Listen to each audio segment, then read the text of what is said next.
Assalamualaikum warahmatullahi wabarakatuh.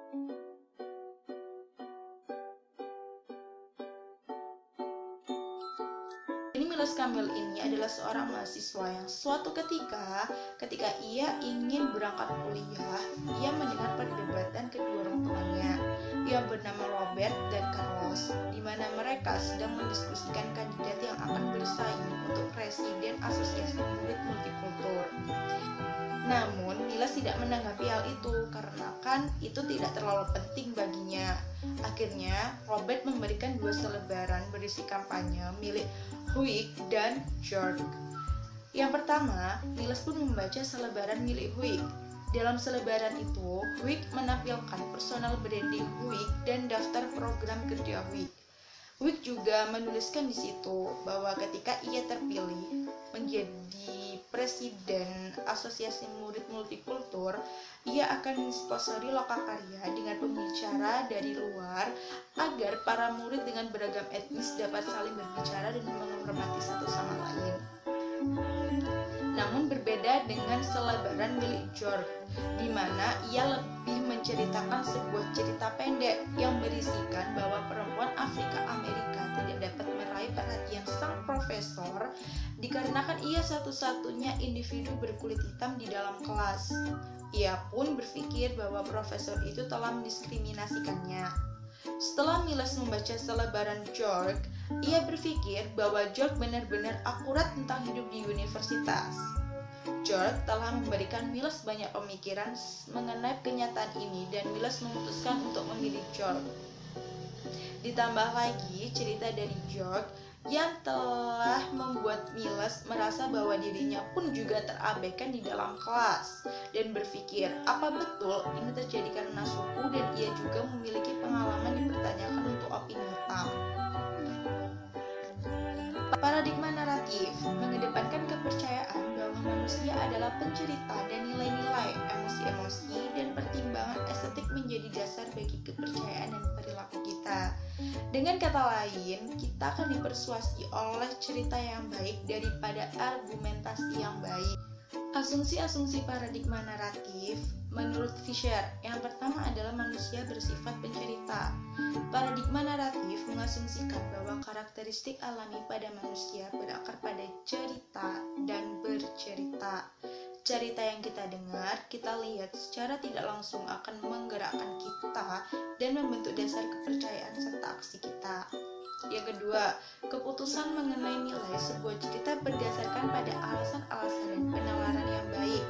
Asumsi kedua ini mengungkapkan bahwa orang-orang membuat keputusan mengenai cerita yang diterima dan yang ditolak dengan dasar cerita yang cukup masuk akal bagi mereka atau karena alasan yang baik. Yang ketiga, alasan yang baik ditentukan oleh sejarah, biografi, budaya, dan karakter. Asumsi ini melibatkan hal yang secara spesifik mempengaruhi pilihan orang-orang dan menyediakan alasan yang baik untuk mereka. Banyak orang dipengaruhi oleh konteks di mana mereka berada, tergantung individu yang menilai seperti apa. Yang keempat, rasionalitas berdasarkan pada penelitian banyak orang mengenai konsistensi dan kejujuran cerita. Asumsi ini menyatakan bahwa orang-orang yang percaya kepada cerita sejauh cerita tersebut tampak konsisten secara internal dan jujur, maka menentukan apakah cerita tersebut konsisten secara internal, kita harus melihat apakah ada keterkaitan antara cerita kedua belah pihak secara konsisten atau tidak. Dan yang kelima, kita mengalami dunia yang dipenuhi oleh cerita dan kita harus memilih di antara kesemuanya. Paradigma naratif ini membuat kita mengalami hidup secara berbeda dan memberikan kesempatan bagi kita untuk menciptakan ulang kehidupan kita. Perbedaan paradigma naratif dan paradigma dunia rasional. Paradigma naratif yaitu manusia bersifat mencerita dan membuat keputusan dan komunikasi berdasarkan pada alasan yang baik.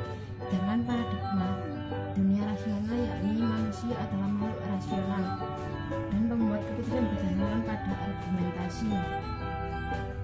Selanjutnya ada pergeseran paradigma. Pergeseran paradigma adalah perubahan signifikan dalam cara kebanyakan orang melihat dunia terjadi dari paradigma dunia rasional ke paradigma dunia naratif. Sekilas teori tentang paradigma dunia rasional, yakni sistem logika atau cara berpikir bahwa logika merupakan hal yang paling utama yang digunakan oleh banyak peneliti dan profesional. Konsep penting dalam pendekatan naratif. 1. Narasi. Dalam perspektif Fisher, narasi termasuk laporan dalam bentuk verbal atau non-verbal dengan sejumlah kejadian di mana pendengar memberikan arti. 2. Rasionalitas naratif.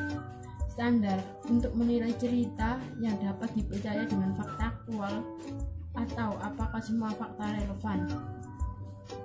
3. Adanya logika penalaran yang baik, yakni serangkaian nilai untuk menerima sebuah cerita sebagai suatu kebenaran. Nilai rasionalitas naratif, yakni kejujuran. Kejujuran atau reliabilitas akan sebuah cerita. Cerita yang jujur akan memicu kebenaran dalam diri pendengar. 2. Koherensi. Koherensi ini adalah standar penting untuk menilai rasionalitas naratif. Ada beberapa jenis koherensi berdasarkan tipenya, yaitu 1. Koherensi struktural, tipe koherensi yang mengacu pada alur cerita. 2. Koherensi material, tipe koherensi yang mengacu pada kongruensi antara satu cerita dengan cerita yang lain. 3. Koherensi karakterologis, jenis koherensi yang mengacu pada tingkat kepercayaan terhadap karakter-karakter pada cerita. Integrasi, kritik, dan penutupan.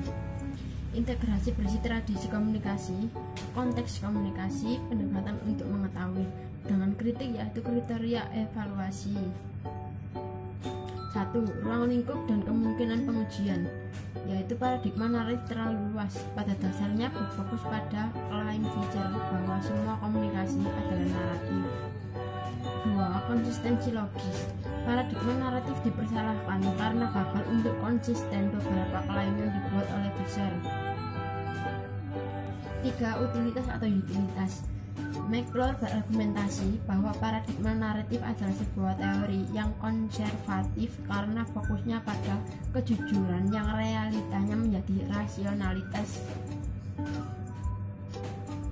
4. Ada kegunaan.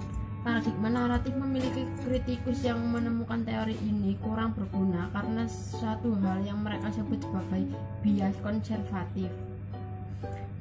5. Ada heurisme atau heurism.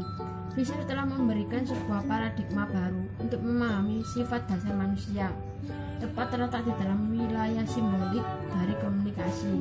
Sekian presentasi dari kami. Wassalamualaikum warahmatullahi wabarakatuh.